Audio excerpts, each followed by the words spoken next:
Jason, Hey, Jeff, how how, you doing? I'm well. How are you? Good, good. I bought this like tripod thing to hold my phone, but the arm is like hanging off, so I'm holding my phone now for the Oh, next yeah, half okay. hour. So bear with me. Well, it's nice to officially meet you. We've Yeah, been in you too. correspondence for a while, Yeah, and I definitely. watched I watched your chat with Dave, and that was great. And Oh, ever with since you Roland, visited, or which one? With Roland or with Alex Zahel? I don't remember. Oh, okay. I it's all a blur at this point. Like what day is it? So before we start, would you mind introducing yourself to people? Hi, I'm Jason Wilson. I write about wine and lots of other things. I have a book that came out a year and a half ago, 2 years ago, called Godforsaken Grapes, and it was about wine. I think that's why we're talking today. And I've written a lot. I write for Venice. I cover Loire and Finger Lakes and Cognac, Armagnac, things like that. I've written a lot about spirits. I've had a column in the Washington Post for many years and on spirits, and had a couple other books. One was my first book was on spirits specifically. It was called Booze Hound, and then the most recent one that came out in September was about cider, which was a real kind of deviation in it called the Cider Revival. So yeah, that's me in a nutshell. I have a new wine website that I started on Medium, kind of because I didn't have anything better to do during all of this, and You're one of called those Planet of the Grapes. And you're yeah, one of so those that's productive me. ones. You're one of those productive ones, I guess. Yeah, falsely productive though. How did you get into the spirits business, and then from that, how did you move into wine? um, well, I had been writing about food and travel for a long time. I was a food critic in Philadelphia, which is where I live Oh. in the Philadelphia area, and like for Philadelphia Mag.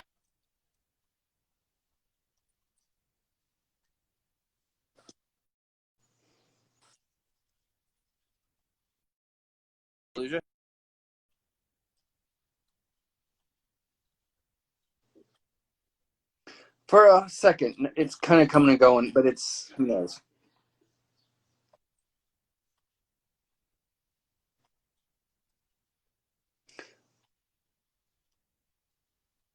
There we go.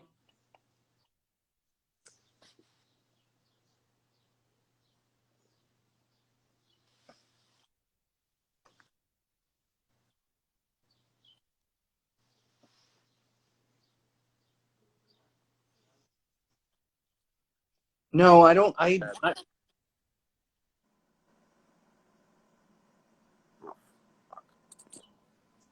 Let me go back to. I don't know if it was me. I couldn't chat with a friend in Dubai today. I think it was her end, and it started off really good with you. And who knows, internet these days. But whatever. So I'm really sorry, but would you mind? We're back solid, I think. Would you mind repeating? You were a food critic in Philadelphia. Yeah, so I was a food critic in Philadelphia in the 2000s, like early 2000s. I worked for Philly Magazine and Philadelphia Daily News, and then I kind of like around, I guess it was 2006 or 2007. I started, the whole like cocktail thing was happening, the Renaissance, and so I started writing a cocktail column. I created a spirits and cocktail column for the Washington Post that I did for like 7 or so years, and that's where the first book grew out of. So I kind of came into spirits writing during the time when it was like, I guess it was like the Wild West. Everybody was like relearning everything, and it was like all of these new spirits where you hadn't been able to get for many years were available, and so it was kind of a great time to be writing about it, to be honest with you. Yeah. And then, the food editor would let me write some wine stuff, which is always so funny. It's like, okay, well, you have to be like, know the secret handshake to like, it's like, okay, you can write about, gin and martinis and all this stuff, but God forbid, if you have to write about wine, we have to, there has to be Yeah. this like whole process, right? It's like, and so, but I did, and then, yeah, I just after my book came out, I was just got really much more interested in wine than spirits, and just started writing more about it. So before we talk about your book, how were you ever a waiter or a bartender or a chef or any of that? When I was younger, I bartended, yeah, and I worked in a kitchen like in college and stuff. So yeah, but nothing. No place that you would consider fine dining. You know, like a Jersey Shore kind of thing, Jersey Shore seafood Right. place. But so how do you find your voice for who you're writing to? I mean, I guess the Philadelphia Magazine, you kind of know who your reader is, but I always find it hard to, are you writing for industry people? Are you writing for other writers who are looking at your style? Are you writing for people who drink? Are you looking for people who go out? And how do you find that middle line? I think that's really tough with wine, especially. I mean, for me, it's always been consumer based. You know, I mean, it was a newspaper column, and the idea with the cocktail column was like, could people make this at home? You know, it was like a home bartender column, basically. You know, what would Oh, you, wow. that kind of thing. Yeah. So you're like, and even the wine stuff for the Post, you're like really speaking directly to a consumer. You know, so you can't. And I just think I've always kind of written for that level. You know, I think, Yeah. yeah, I mean, I hope that like the books are accessible to someone who are maybe interested, but they're not necessarily, you know, trained or knowledgeable or anything about, you know, wine or cider or Right. spirits or But it is a whatever. fine Yeah. line. It is a fine line because there's a lot of people in the wine business that are going to be another part of your audience. So you kind of have to make it interesting for wine professionals, but also consumer friendly. Yeah, definitely. And I think for that, that's why I think that doing the reporting, like doing the kind of travel aspect of the story, having some kind of a travel narrative, I think Yeah, that that's maybe what I is the, yeah. that's what I found fun about the Godforsaken Grapes. That it was, you were really telling a story, and then you picked up the reader, you picked up facts along the way. I didn't mean to interrupt you. Yeah, no, I mean, I'm glad. I mean, I hope so. I think, but I mean, are you ever really an expert on everything? I mean, have you met every wine producer in the world? Have you been to every region? You know, and I think a lot of the places in that particular book, I mean, I don't know that many people that have visited winemakers in Switzerland or, you know, Yeah, visited natural but winemakers in Portugal, but not there's necessarily in so Northern much information. Did I lose But you there again? is so much information thrown at you about soils that really, I mean, you need it, but nobody on the consumer level really cares about that so much, and No, isn't it's that, hard. I mean, that's like one of my kind of, I guess, endless things. Like it's the minute that somebody comes over to the table and starts talking about soil, it's like, oh my God. It's painful, yeah, and yeah, I've struggled with that too. So tell us the story. Some of the story. Do you mind telling us one or two of the stories from Godforsaken Grace? Maybe tease people into reading it because it's a great read, and particularly now. And I think you kind of hit it before. Maybe you made it the trend because people are your consumers, not even crazy wine fanatics, are really. It was 2 years ago it was the Psalms looking for the weird grape nobody's heard of, but now people are really I would get some crazy requests from just your average customer who'd come in and be like, yeah, do you have any Tanat by the glass? And I'm like, no, I don't. No, I know. I can remember being in a bar like 3 years ago, and it was early in the night, and there was somebody who was like studying for their WSET 3 or whatever, and and it was actually Dave Fuss. He was like serving her, wines, and she was like, "Oh, I think, boy, I think this is Trousseau or whatever," and I was just like, I don't think they're going to give you Trousseau as like, that's probably not a good guess. Like they're probably not Yeah. going to give you Trousseau, like I guess as for the test. And I just think that like people were just like, yeah, totally obsessed with grapes. I think, I don't know, these things, they For come and sure, go. I for mean, sure. right. I mean, yeah. Maybe now the reaction of Psalms is like, well, it's not about grapes. It's about soil. It's about Yeah. you know, this particular grape in this particular place, and I'm going to taste through the soil. And well, the Gruner Veltliner in the loamy versus the schist versus the whatever, you know, is what I'm more interested in right now. So, I mean, I think the expert's always going to stay like one step ahead of the consumer. So, okay, so now the consumers are interested in grapes, right? Okay. Yeah. And I mean, don't get me wrong, I love it, because then you can go to a table and say, hey, are you open to it tonight? If you happen to be pouring it by the glass, or you just have something you discovered and are crazy about, people are very, very open to it now. It's just sometimes people don't understand I can't have that on my list by the glass. But yeah, it's fantastic now for that, in that respect. Yeah, for sure. So, I don't know, a story for the book. Well, what did you Or like? maybe I mean, something. I remember we got in touch because of a producer in Gaiac, right? Yeah, Nico's on here. He said he likes your new beard, by the way. Yeah, I had to do something. I'm very bored. Yeah, it's like I can only grow things here anymore. So it's a really funny story with him, because But I so, met him when I went to France, right? And then he ended up coming to Philadelphia. We made a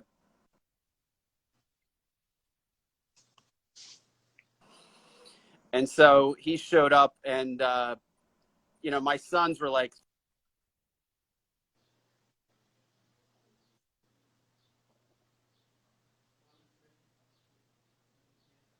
I'm gonna miss the whole story.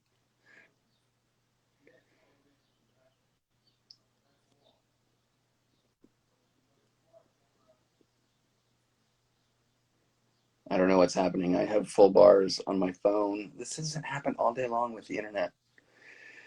I think everybody's watching movies in Connecticut, slowing down the internet. So Jason's talking about Nico Irisu, who's on here. His Instagram handle is Irisu. He's in Gaillac in southwest France, and his winery is Domaine du Moulin and Clos Irisu. Jason, come back. And hi, let's see, Veronique from Felon Segur. I hope you're still on here. Hi. And Laura Gray from Palazzoni. Hello. And Laura, you're still one of my favorites, that view you had in your trip.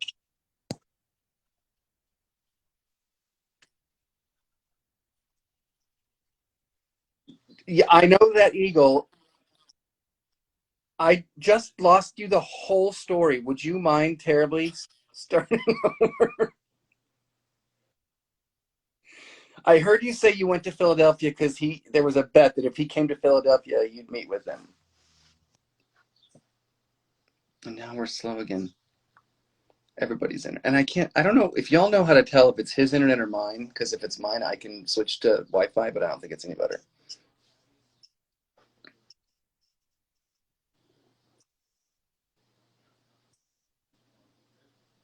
Vincent Thibault, while we're waiting, the guys in Montus were fantastic. I had a really good time chatting with them, and what a view.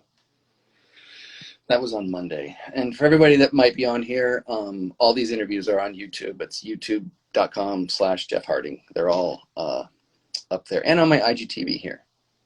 Boy, Jason, I don't know what's happening. I'm all for the show must go on, though.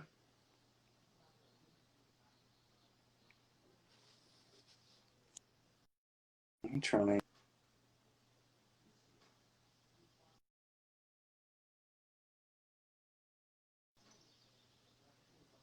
He left and probably come back. Let's see. Yeah, I have my full.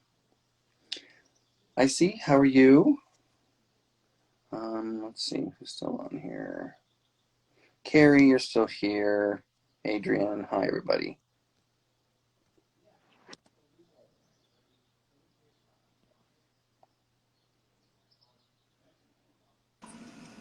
Hey, okay, I blame the internet. I think it's just overloaded lately.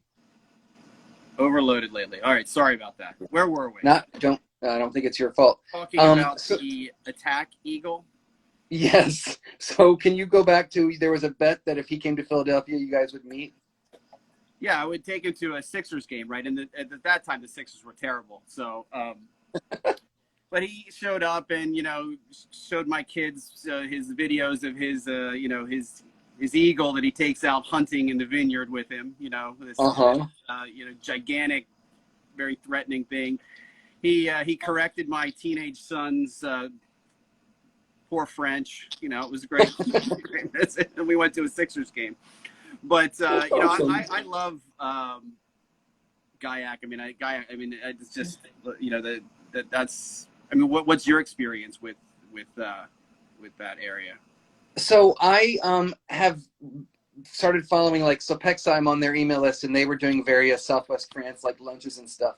And so I went to a lunch with him, and I'm kind of like, I didn't know anybody, and I was all by myself, and we tasted this sparkling, which was his sparkling Mosaic. And I was like, whoa, what is this? And went up and introduced myself, and we started chatting.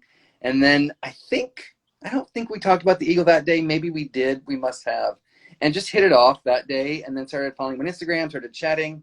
And I actually went over maybe 2 years ago, and I was supposed to visit him just before he had this terrible car accident. And so I visited the vineyard, and we were chatting from his recovery room in the hospital because he is a champ.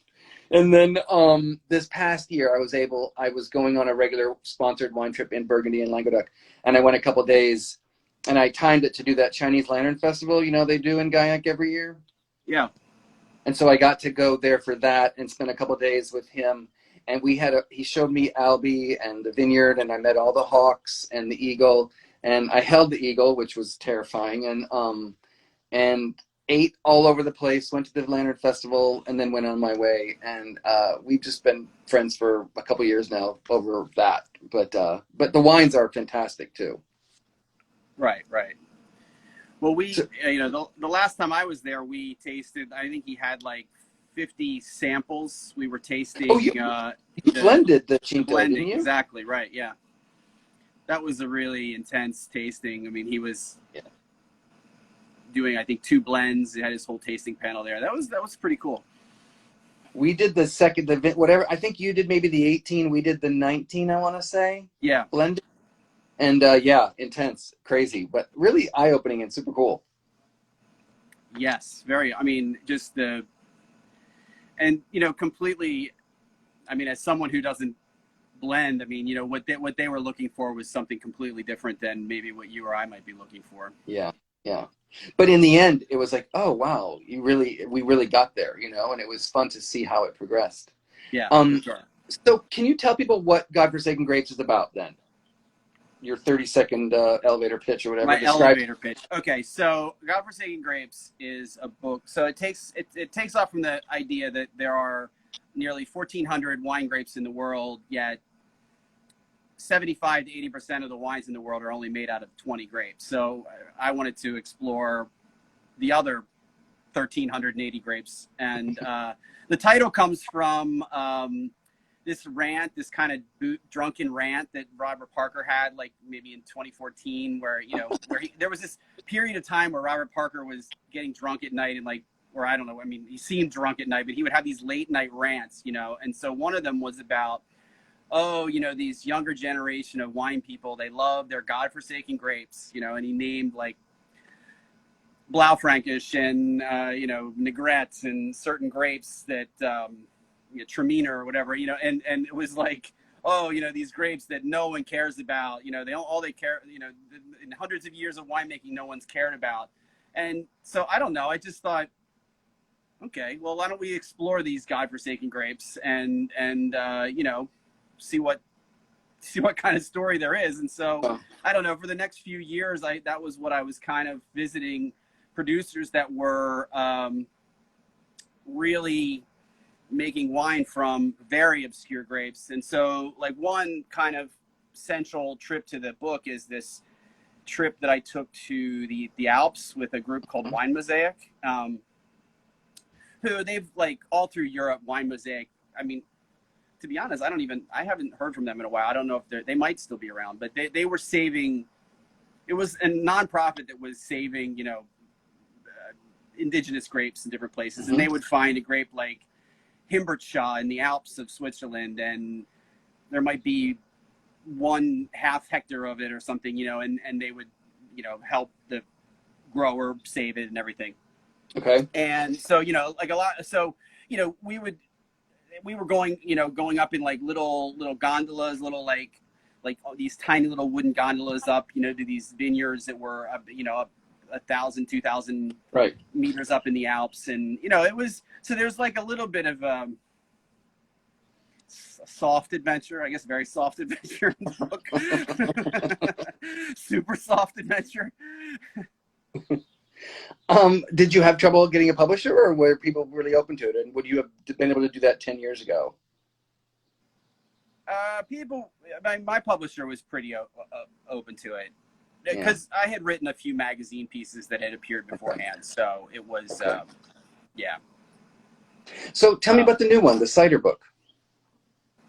Okay, so the cider book, the Cider Revival, it really is like a story of the rebirth of craft cider in the U.S. And you know, it's a much more. I wanted to write a book that was more domestic. I wanted to stay, you know, and so there was much more like Vermont and the Finger Lakes. Right. I mean, the Finger Lakes. I consider like, you know, the Finger Lakes to be really like the premier cider appellation, you know, in you know, and then but also, you know, in Oregon, in Virginia, which is a solid, you know, cider region Sure. with a lot of history, you know, California, and then also, you know, in the Basque region, in Normandy, you know, some of the classic cider regions. And so it's really just I mean, cider is I see it as in a really interesting place. I mean, I hope, let's see what happens now. But I mean, it seemed like it was, you know, really changing, you know. I mean, I hope, but, you know, in a much, much smaller scale than craft beer or wine or, you know, So I grew up in the country in Illinois, and there was an apple orchard nearby, and the farmer who owned the property just let people, whatever apples you picked, you could go and get them pressed into cider. And that's really apple juice. But what makes it, like when it's fermented, and then what makes it fine cider? Like there's skill to making a good cider. Sure. I mean, it's just like winemaking. I mean, you have specific apples, specific apple varieties, just like you wouldn't make wine from, you know, Concord grapes, right? A lot of the cider is made from just concentrate made from, you know, edible culinary apples like Gala or, you know, and that doesn't make very complex cider. I mean, you have to really cultivate the traditional cider varieties, you know, or go out and forage like really tannic or super acidic, or, you know, there's different categories of them, and you usually have a blend, you know. So like you might have like a bittersweet that has a lot of tannin and a lot of sugar, or one that's got like a lot of tannin and like super acidity, or, you know, and there's specific apples that have emerged in the US that are, you know, the varieties, like something like Kingston Black, right, is like sort of the Cabernet Sauvignon of apples, right? Or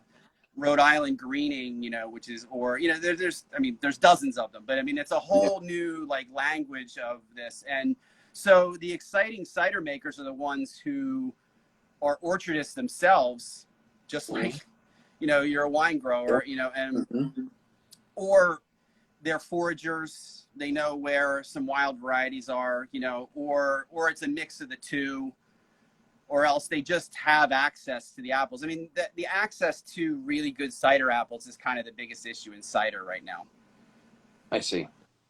So when it's fermented and alcoholic, is that when it's called cider? And really what I was drinking as a kid was apple juice? Because we just people call it cider.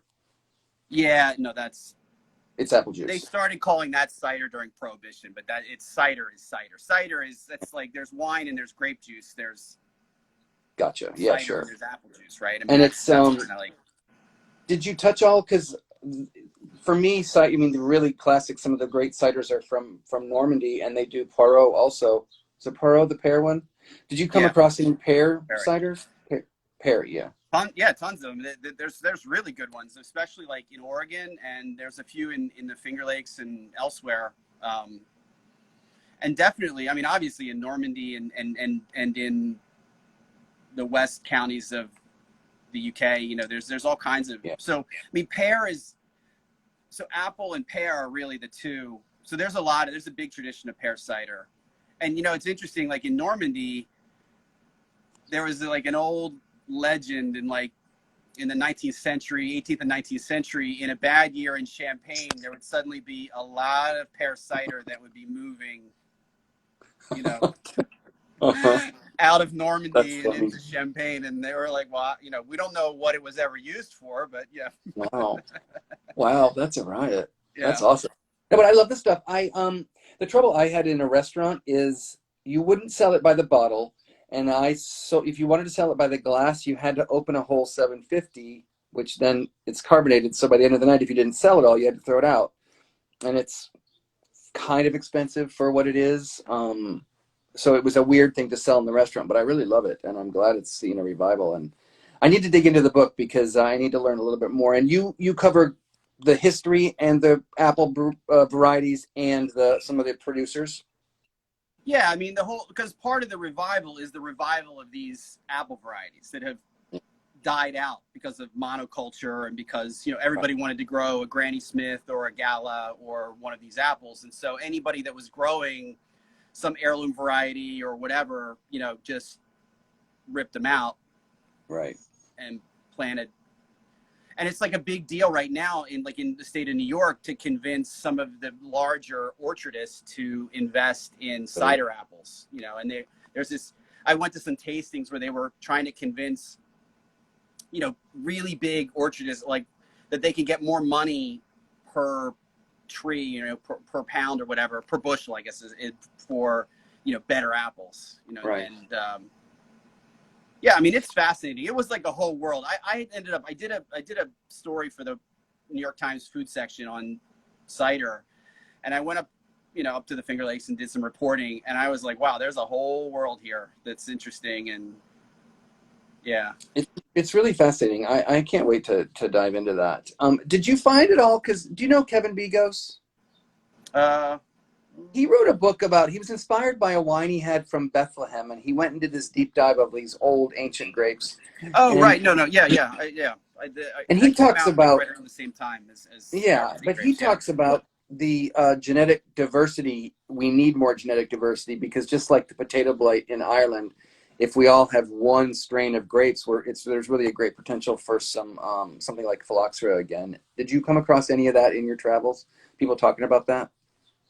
All the time. I mean, that was the whole mission of for instance, wine mosaic, this increasing, I mean, that's the thing. I mean, I think that the wine, maybe not a little less now, but like a decade ago, I mean, the wine world was becoming a monoculture, maybe not a monoculture, but but it's all 10 or 12 varieties that were the main varieties were taking over everywhere. Right. And so, that's why, for me, it's exciting to see what Pascaline and Nathan are doing with Chapika, Pet Nat with some hybrid grapes, and Deidre up in Vermont. It's adding some diversity to it. I think it's pretty exciting.